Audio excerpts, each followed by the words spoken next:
Prêmio Top Imobiliário foi criado pelo Estadão, reconhecendo a importância do mercado imobiliário da Grande São Paulo, e é por isso que hoje a gente está aqui na Daslu para viver essa noite linda de celebração.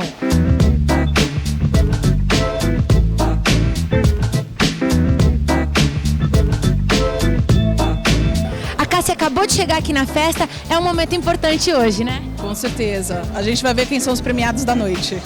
Me fala um pouco da sua empresa e qual é o diferencial de vocês?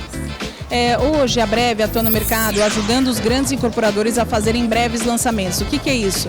A compra do terreno, muitas vezes, é o pontapé inicial para saírem esses empreendimentos maravilhosos que a gente está acompanhando aí em todos os canais, né, de mídia.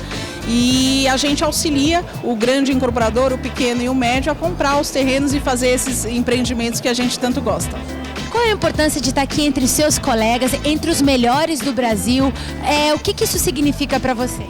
Trabalho cumprido. É ver que ainda muita coisa já foi feita, mas que ainda há muito o que se fazer e esse mercado está aquecido, graças a Deus. Está aquecido? Então, assim, quais as perspectivas de vocês de crescimento? Como é que vocês enxergam até o final do ano, próximo semestre?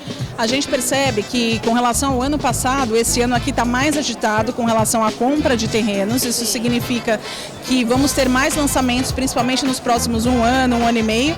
E a tendência é que até a Copa, a Olimpíada, isso daí continue firme e forte. Então, olha, eu espero que você se divirta muito. Acho que hoje é uma noite importante, mas também é uma noite de celebração, né, cara? Com certeza. Então tá, boa noite para você, boa premiação. Para nós, obrigada.